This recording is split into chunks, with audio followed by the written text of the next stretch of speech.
Hello बच्चों, IIT JEE 1997 का question है। The apparatus shown in figure consists of 4 glass column connected by horizontal section। 4 vertical column है। एक तो ये हो गया A, ये B हो गया, ये C हो गया और ये D हो गया, और इनको हॉरिजॉन्टल सेक्शन से कनेक्ट किया हुआ है। तो यहाँ पर ये हॉरिजॉन्टल वाला पार्ट है, ये हॉरिजॉन्टल वाला पार्ट है, ये हॉरिजॉन्टल वाला पार्ट है, ठीक है, कनेक्ट किया हुआ। Height of two central column B and C are 49 centimetre is. जो बीच वाले कॉलम है ये वाला और ये वाला 49 सेंटीमीटर क्या है, इनकी हाइट है। ओके, उसके बाद the two outer column A and D are open to atmosphere. ये A और D जो है एटमॉस्फेयर में ओपन है, ये एटमॉस्फेरिक प्रेशर रहेगा।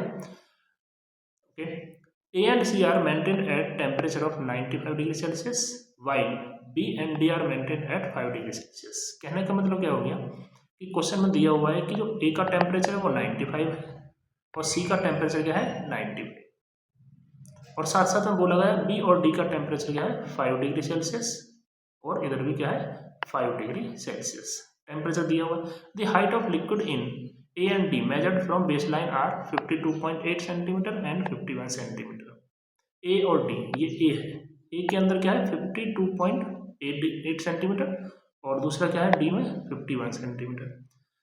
Determine the linear coefficient of thermal expansion of liquid. हमें coefficient of linear expansion calculate करना है लिक्विड का, तो कैसे कैलकुलेट करेंगे? तो इसमें ये बात याद रखना है कि ये जो B पॉइंट है और C पॉइंट है ये सेम हॉरिजॉन्टल लेवल पर है, ठीक है। फाइनली ये जो इन दोनों पॉइंट पर प्रेशर क्या रहने वाला है, बराबर रहने वाला है। B और C पर क्या रहेगा, प्रेशर बराबर रहेगा। बस यहाँ पे पास कर लॉ लगाना है, इधर से लिखते हुए आएंगे और इधर से लिखते हुए आएंगे, प्रेशर दोनों को इक्वेट करना है। तो B और C पर प्रेशर बराबर रहेगा, तो B पर प्रेशर क्या लिखा जाएगा, PATM। यहाँ पर PATM होगा। अब नीचे जा रहे हैं तो प्लस लिखा जाएगा, तो प्लस रो जी एच। रो कौन सा होगा 95 पर, ओके, क्योंकि 95 है ए के अंदर, जो ए कॉलम के अंदर टेम्परेचर 95 पर रो लिखा जाएगा जी एच। जो प्रेशर यहाँ पर होगा वही प्रेशर यहाँ पर होगा, सेम हॉरिजॉन्टल लेवल पर। ओके, जो प्रेशर यहाँ पर होगा वही प्रेशर यहाँ पर होगा।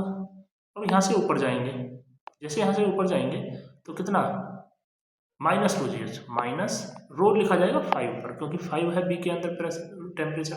जी एच कितना है 0.49 डिग्री सेल्सियस, ठीक है। हाइट 0.49 क्या है हाइट मीटर में, इक्वल टू। अब यहाँ पर सी पर प्रेशर लिखेंगे तो इधर से लिखते हुए आएंगे, तो PATM। नीचे आएंगे तो रो जी एच, तो रो 5 डिग्री सेल्सियस पे होगा, जी और एच मतलब 0.51, और यहाँ से जब ऊपर जाएंगे तो माइनस रो जी एच। रो कितना 95 पर होगा और जी और एच। बस इसको सॉल्व करते हुए जाना है।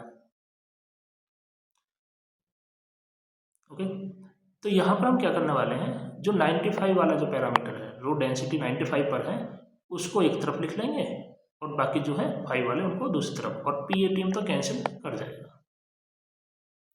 तो रो जी तो कैंसिल कर गया, रो 95 इंटू 1.018 इक्वल टू क्या होगा रो 5 पर इंटू 1। अब रो 95 पर कैसे लिखा जाएगा, डेंसिटी का फॉर्मूला याद होना चाहिए।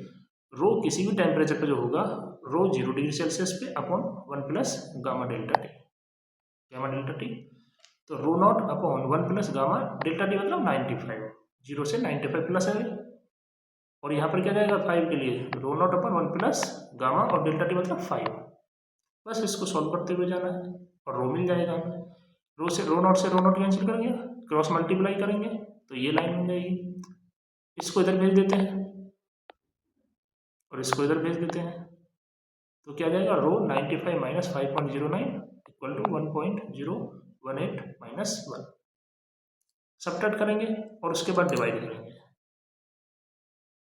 तो हमारे पास जो गामा आ जाएगा वो आ जाएगा 1.998 इंटू 10⁻⁻⁴। एल्फा क्या, एल्फा कैलकुलेट करना है इसमें, coefficient of linear expansion, alpha equal to gamma by 3। जैसे ही इसमें 3 का डिवाइड करेंगे तो क्या आ जाएगा 0.666 इंटू 10⁻⁴ पर डिग्री सेल्सियस। ये इसका आंसर बन जाएगा।